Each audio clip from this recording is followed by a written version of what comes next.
The FBI agent had given 12 years of his life to the Bureau. 12 years of early mornings, late nights, missed birthdays, and holidays spent away from family. But he loved the work. The feeling that he was making a real difference in the world. His colleagues respected him. His bosses trusted him with the toughest assignments. And now that reputation had landed him deep undercover in a town few people could find on a map. The small town of Pine Creek looked peaceful from the outside. Quaint storefronts lined Main Street. American flags hung from porches. People smiled and waved at strangers. But beneath this picture-perfect surface, something ugly was growing. For months, reports had been coming in, complaints about certain officers in the local police department, harassment, excessive force. And always, the victims shared one thing in common: the color of their skin. The agent had been living in Pine Creek for nearly 3 months now. New guy in town working remotely for a tech company. That was his cover. He'd made careful notes of everything he saw. The same patrol car following young black men for blocks without cause. The same 2 officers showing up whenever there was trouble at the only bar in town where people of color felt welcome. Little by little, he was building his case. On this particular Tuesday evening, the summer sun was just beginning to set. The agent was driving back to his rented apartment after meeting with a local business owner who'd shared stories about police intimidation. His mind was racing with all he'd learned when he noticed the red and blue lights flashing in his rearview mirror. He did everything by the book. Signal on, pulling over slowly, hands visible on the steering wheel. The agent took a deep breath as he watched 2 officers approach in his side mirrors. He recognized them immediately: Officer Keegan and Officer Slater. The same names that kept coming up in his investigation. License and registration, Keegan barked, not even bothering with a greeting. His hand rested on his holster, unusual for a routine traffic stop. "Good evening, officer," the agent said calmly. "May I ask what I was stopped for?" Keegan's face hardened. "You were doing 5 over the limit and your left taillight looks dim. Now papers, unless you've got something to hide." The agent could feel something was wrong. The hostility was immediate and intense. As he reached slowly for his glove compartment to get his registration, he noticed Slater circling to the passenger side, hand also on his weapon. "I'm going to reach for my wallet now," the agent said clearly, narrating his movements. Training and experience told him this wasn't normal. This wasn't random. "You think we don't know who you are?" Keegan suddenly said, his voice dropping lower. "You think you can come to our town and spy on us?" The agent's blood went cold. Somehow they knew. His heart pounded against his ribs, but years of training kicked in. Stay calm. De-escalate. "Officer, I think there's been a misunderstanding," he began. "No misunderstanding," Keegan cut him off, then used a racial slur that made the agent flinch. "You people always think you're so smart." Behind the first officer, Slater shifted uncomfortably, but said nothing to stop his partner. This was the moment the agent realized he was in real danger. These weren't just corrupt cops. They were desperate men who'd been exposed. "I want to be very clear with you," the agent said, his voice steady despite the adrenaline surging through his body. "I am a federal agent. I'm going to reach for my credentials very slowly." Keegan's face twisted with rage. "You think a badge changes who you are?" The agent moved with deliberate slowness, reaching for the FBI credentials in his inside jacket pocket. His fingers had just touched the leather case when he saw Slater draw his weapon. Time seemed to slow down. The agent could see every detail, with crystal clarity, the orange glow of sunset reflecting off Slater's badge. A bead of sweat rolling down Keegan's temple, the slight tremor in Slater's hand as he raised his gun. "Federal agent," the undercover operative stated clearly, holding his FBI identification where both officers could see it. "I need to call my supervisor right now." People in the houses nearby had begun to notice the commotion. An elderly woman peered through her curtains. A teenage boy had stopped his bike at the corner, watching with wide eyes. Witnesses. The agent felt a flicker of hope. "You're making a very serious mistake." The agent continued, voice still calm, despite staring down the barrel of Slater's gun. This is all being recorded. It wasn't exactly a lie. FBI agents in dangerous undercover operations often carried concealed recording devices. He hoped the bluff might make them think twice. For a moment, it seemed to work.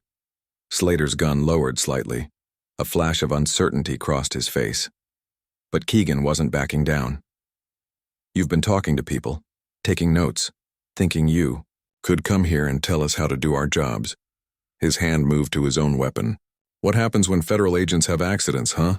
Tragic, but it happens. The agent knew in that moment that everything he'd been investigating was true, and worse than anyone had suspected. This wasn't just about harassment or intimidation. These officers believed they were untouchable, that they could do anything, even threaten a federal agent, and get away with it. Last chance, the agent said. I'm reaching for my phone to call my supervisor and the local FBI field office. He moved his hand with deliberate slowness toward his pocket. The confrontation had reached its breaking point. In the fading light of day, on a quiet suburban street, with ordinary citizens watching from their windows, the true character of Pine Creek's police department was about to be exposed. What happened next would shatter lives, shake a community to its core, and eventually bring to light a system of corruption that had festered for years in the shadows of a seemingly perfect American town. The FBI credentials caught the last rays of sunlight as the agent held them up. The gold badge gleamed against the leather case, an unmistakable symbol of federal authority. Time seemed suspended in that moment, a crossroads where everything could still go right or terribly wrong. I'm going to call my supervisor now, the agent said, his voice steady despite the guns pointed his way. This has gone far enough. The streetlights flickered on, casting everyone in harsh yellow light. A small crowd had gathered at a safe distance. Neighbors, who'd stepped outside when they heard the raised voices. Cell phones were out. People were watching, recording. Officer Keegan noticed the bystanders too. Something shifted in his eyes, a calculation. The realization that this situation was spinning beyond his control. Put that down, he shouted, his voice cracking. Now. This is my FBI identification, the agent explained calmly, still hoping to de-escalate. I'm reaching for my phone with my other hand. Please lower your weapons. The air felt electric, dangerous. Officer Slater looked increasingly uncomfortable, his gun now pointed more at the ground than at the agent. But Keegan was another story. His face had flushed dark red, a vein pulsing at his temple. You people always think the rules don't apply to you, Keegan snarled. Think you can come here, turn people against us? Officer Keegan, the agent said, using his name deliberately. You're being recorded right now. By me, by your body cameras, and by at least 3 civilians across the street. Think about what you're doing. For a heartbeat, it seemed to work. Keegan's eyes darted to the small crowd. To the phones pointed their way. His gun lowered an inch. Call it in, Slater, the agent urged, turning to the younger officer who seemed less committed to this dangerous path. Call your sergeant. This doesn't have to. The movement of reaching for his phone triggered everything that followed. 3 sharp cracks split the evening air. The agent felt the impact before he heard the shots, like being hit with a sledgehammer. Twice in the chest, once in the abdomen. The pain came second, white-hot and all-consuming. His legs gave way. The world tilted sideways. As he fell, he saw the shocked expressions of the bystanders, heard someone screaming, saw Officer Slater's face drain of color as he finally lowered his weapon completely. The agent's back hit the pavement, his head bouncing against the asphalt. Above him, the darkening sky seemed impossibly distant. His fingers still clutched his FBI credentials, though his arm had fallen to his side. Through the ringing in his ears, he heard Keegan's voice, suddenly panicked. He had a gun. Did you see it? He was reaching. Where? Slater's voice. Shaking. I didn't see any. Call an ambulance, someone shouted from across the street. They shot him. The agent tried to speak, to move, but his body wouldn't respond. Warm wetness spread across his shirt. Breathing became increasingly difficult, each shallow gasp sending new waves of pain through his chest. Officer Keegan's face appeared above, him no longer angry but afraid. The agent watched through fading vision as Keegan glanced around, then kicked something away from the agent's outstretched hand, his credentials sliding across the pavement into the gutter. "Slater, get these people back," Keegan ordered. "Now." The younger officer hesitated, clearly shaken by what had just happened. "Now, damn it," Keegan barked. "And call it in. Officer involved shooting. Suspect pulled a weapon." Through the growing fog in his mind, the agent understood what was happening. The narrative was already being created. The lies were being built. He tried again to speak, managed only a wet cough that tasted of copper. Keegan knelt beside him, no longer looking at him but at something in his own hand. Through tunneling vision, the agent saw a small handgun, not his own, being placed on the ground near his right hand. "Don't you die," Keegan whispered, his voice tight with fear rather than concern. This wasn't supposed to happen. The crowd across the street had grown. Phones were still recording. Keegan positioned himself to block their view of what he was doing. Sirens wailed in the distance. The agent's thoughts were becoming scattered, fragmented by pain and blood loss. He thought of his family, waiting at home, not knowing what was happening. He thought of the investigation that had led him here, how what had seemed like a case of local corruption now revealed itself as something far more sinister, far more dangerous. Officer Slater returned, speaking into his radio. "Officer down. Suspect down. We need medical now. Officer down." The agent's fading mind caught the deliberate confusion being sown, building a story where they were the victims, not the attackers. The younger officer knelt on his other side, pressing something against one of the wounds. The pressure sent new pain radiating through the agent's body. "What did you do?"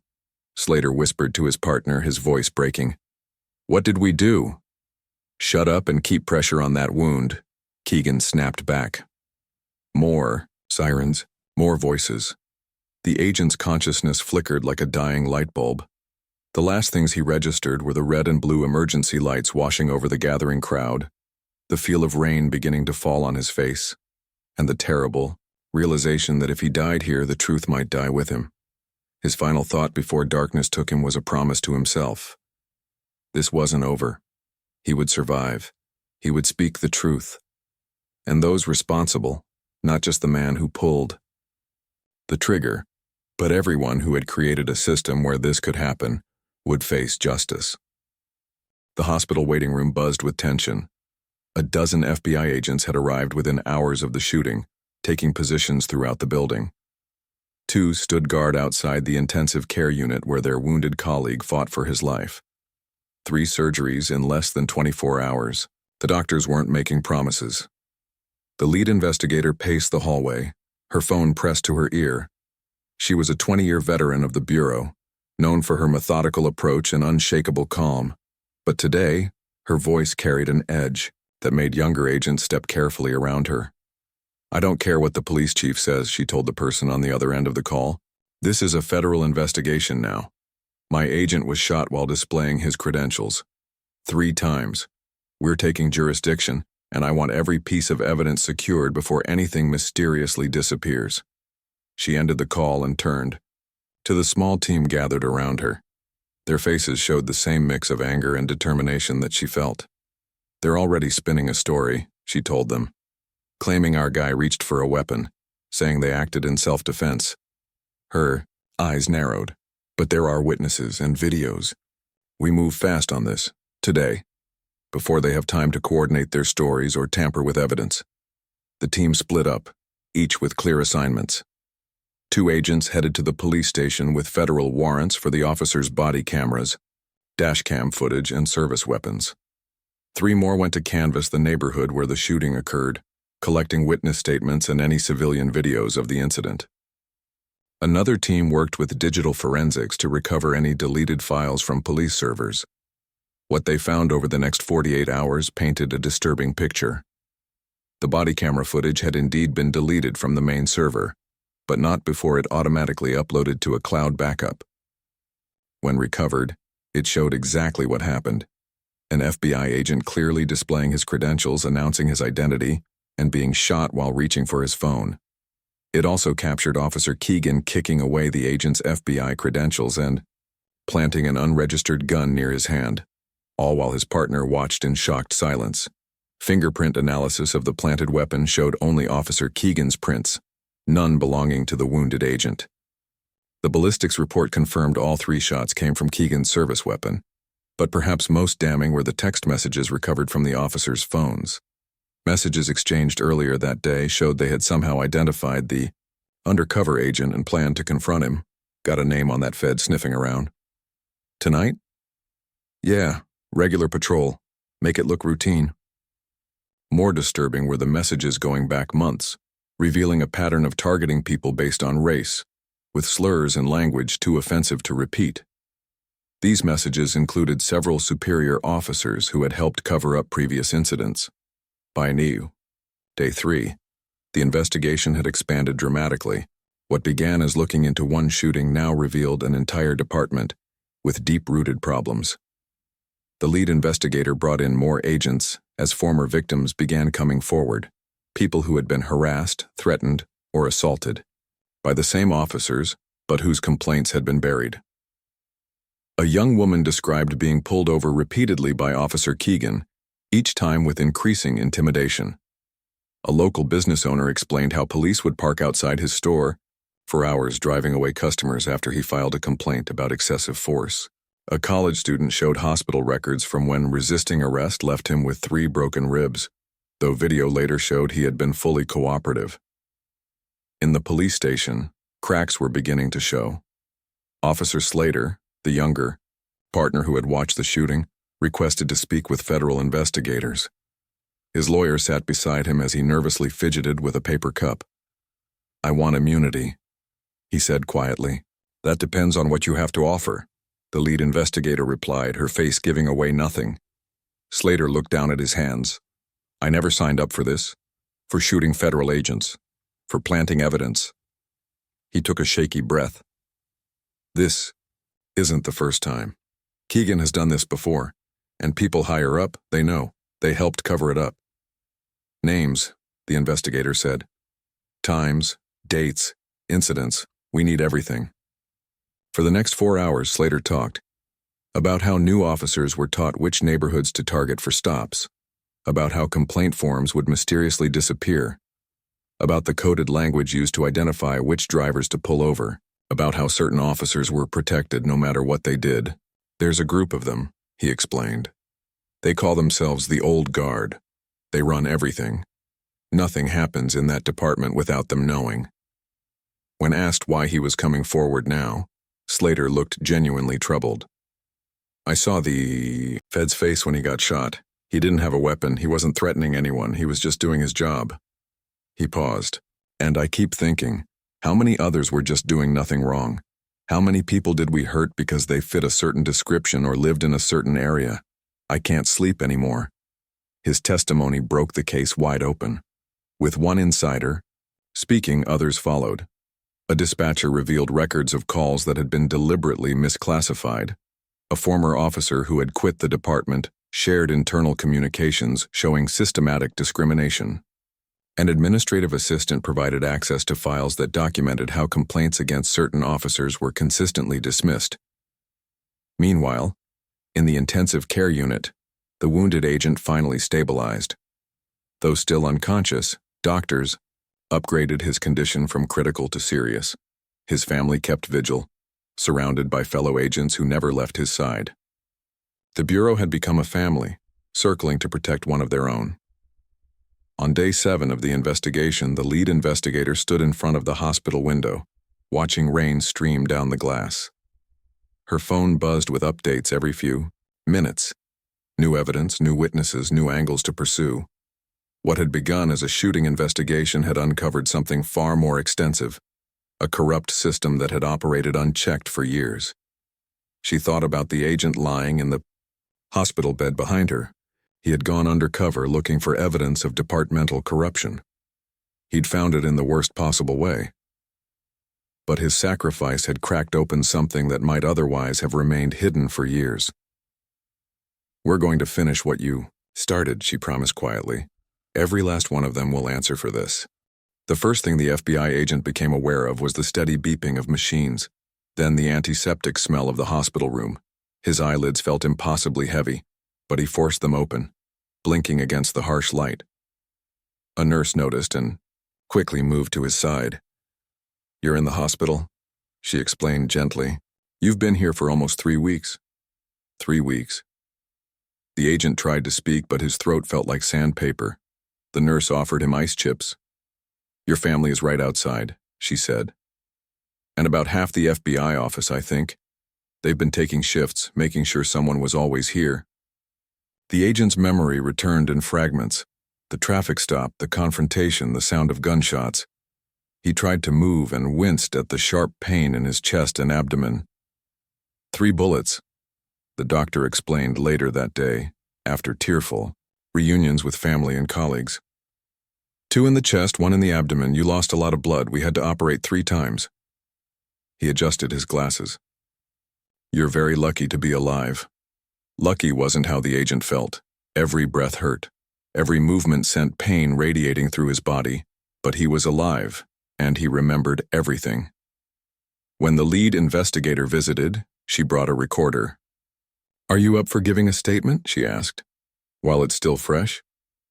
For nearly an hour, the agent recounted every detail, from the moment the police lights appeared in his rearview mirror to the last thing he remembered before losing consciousness. The racial slurs, the planted gun, everything. "They knew who I was," he concluded. "Somehow they found out I was FBI. This wasn't random." The lead investigator nodded grimly. "We know. We've been building the case while you were unconscious." She briefly outlined what they'd found: the recovered footage, Slater's cooperation, the pattern of previous incidents. "This is bigger than 2 corrupt cops," she said. "The rot goes deep in that department." Recovery was brutal. Physical therapy sessions left the agent drenched in sweat and fighting tears. Simple tasks like standing up or getting dressed became monumental challenges. The pain medication made him groggy, but without it, the pain was unbearable. Nightmares plagued his sleep, dreams where the bullets hit him again and again, where he couldn't breathe, where he never woke up. A therapist visited daily, helping him process the trauma. "What you're experiencing is normal," she assured him. "Your body and mind went through extreme trauma. Recovery isn't just physical." The agent's family moved into a nearby hotel. His wife took leave from her job. His parents took turns staying with their grandchildren. The support was overwhelming, but the agent couldn't shake the feeling that he had put them all in danger. "They should fire me," he told his wife one night during a particularly low moment. "I messed up. I should have been more careful, more aware." She took his hand firmly. "You did nothing wrong," she said. "Nothing. Those officers are the criminals. Here, not you." 6 weeks after the shooting, the agent was discharged from the hospital.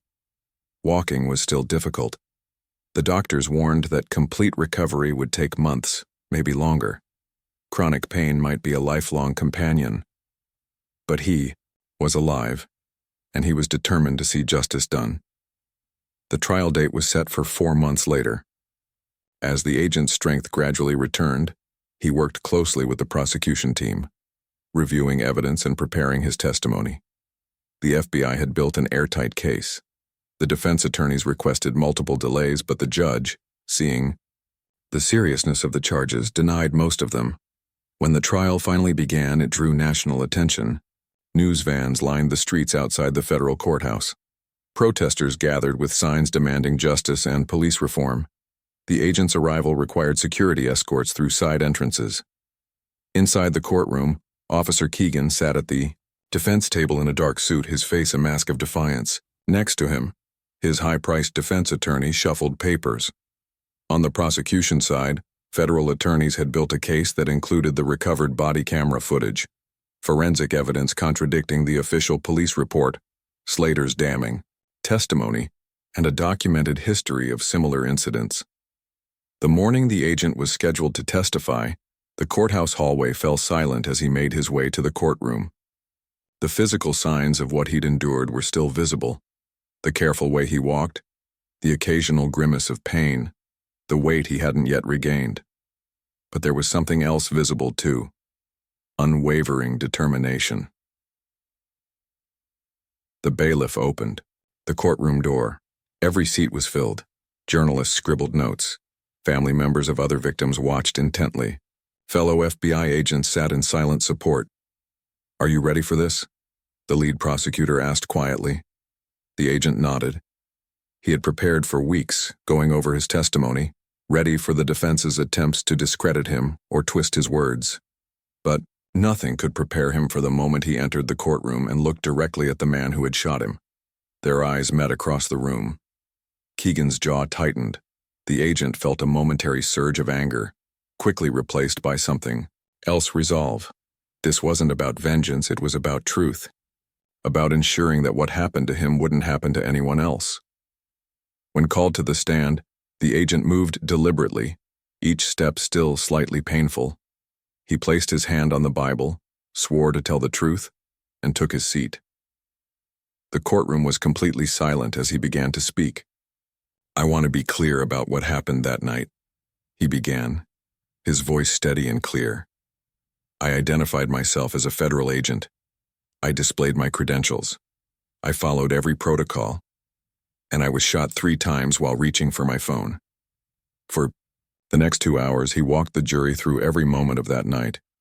He described the immediate hostility, the racial slurs, the deliberate escalation. He explained how his FBI credentials were kicked away after he was shot, how a weapon was planted near his hand. The defense attorney tried to suggest the agent had been aggressive or threatening during the stop, but the testimony crumbled under cross-examination. Several witnesses, including other law enforcement officers, testified to the agent's professional demeanor even in high-stress situations. When Officer Slater took the stand and confirmed everything, the planned confrontation, the shooting of an unarmed federal agent, the planting of evidence, the cover-up that followed, many in the courtroom gasped. His voice shook as he described the culture that had made such actions seem normal, even acceptable. After 6 days of testimony, the case went to the jury. They deliberated for just 6 hours before reaching their verdict.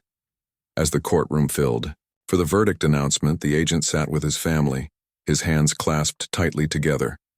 Whatever happened next, he had done his part. He had survived. He had told the truth. In the case of United States versus Keegan, the jury foreman announced, "On the count of attempted murder of a federal agent, we find the defendant." The word hung in the air for a moment before the courtroom erupted. The agent closed his eyes, a wave of emotion washing over him. His wife gripped his hand tightly. Behind them, fellow FBI agents maintained their professional composure, but the relief was visible in their eyes. "On the count of civil rights violations, we find the defendant guilty. On the count of obstruction of justice, we find the defendant guilty. On the count of evidence tampering, we find the defendant guilty." Each declaration felt like another weight lifting. Officer Keegan sat motionless at the defense table, staring straight ahead as his world collapsed around him. The judge called for order in the packed courtroom.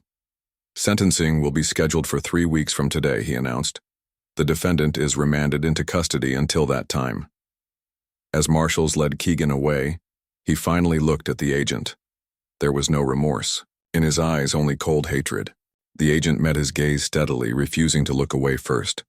This moment had been a long time coming. Outside the courthouse, reporters swarmed.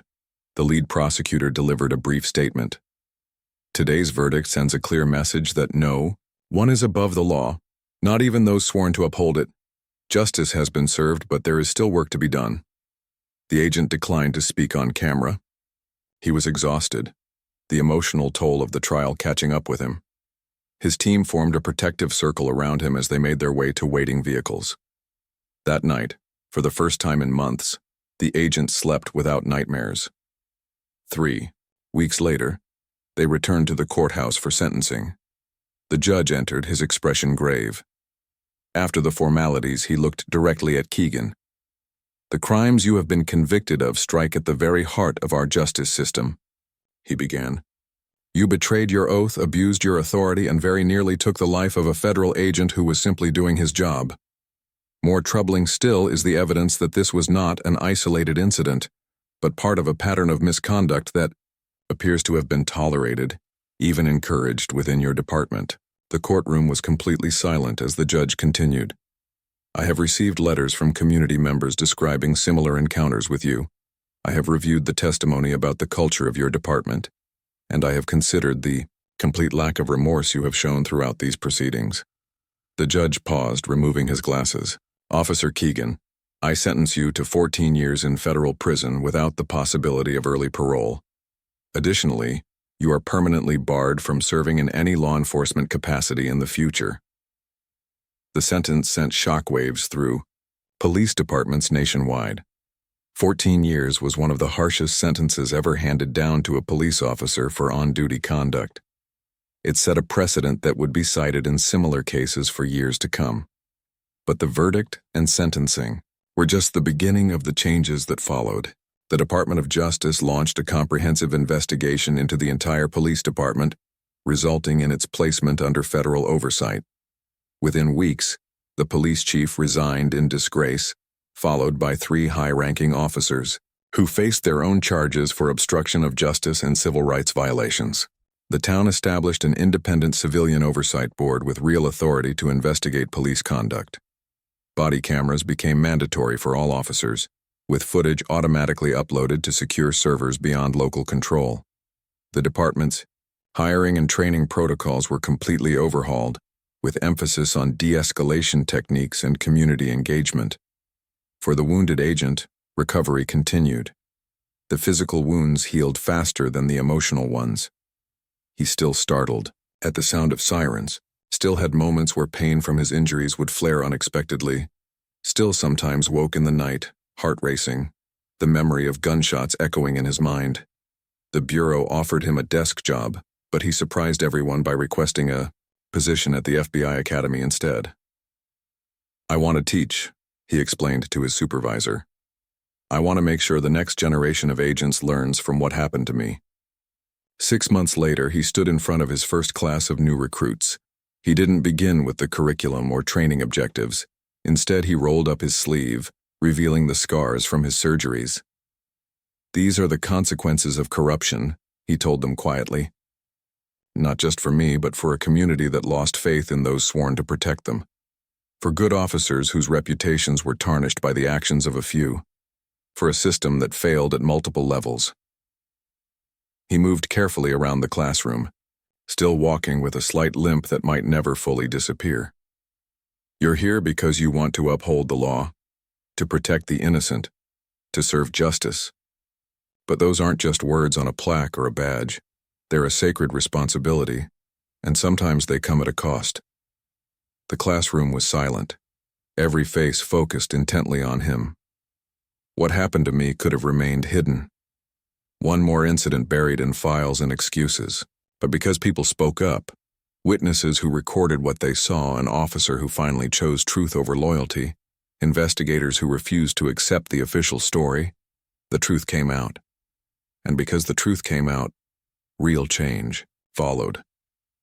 He paused, looking at each of the faces before him. The future of the Bureau. That's the lesson I want you to take from my story. The system isn't perfect. People within it aren't perfect. But when we hold ourselves and each other accountable, when we have the courage to speak truth even when it's difficult or dangerous, justice becomes possible. Officer Slater received a reduced sentence of 5 years for his cooperation and demonstrated remorse. Upon his release, he began speaking at police academies about the dangers of remaining silent when witnessing misconduct, often appearing alongside the agent he had once watched being shot. Their unlikely partnership became a powerful symbol of accountability and redemption, a living example of how even the deepest wounds could lead to healing when truth and justice prevailed. 1 year after the verdict, the agent returned to Pine Creek for the unveiling of a community center built on land once occupied by the old police station. As he stood among the residents who had once been terrorized by the very people meant to protect them, he saw what his suffering had helped create. Not just justice for one incident, but the beginning of a transformation that would protect generations to come. What happened to me was terrible, he told a reporter who asked for his thoughts. But what came from it? That's what matters now. That's the legacy worth building.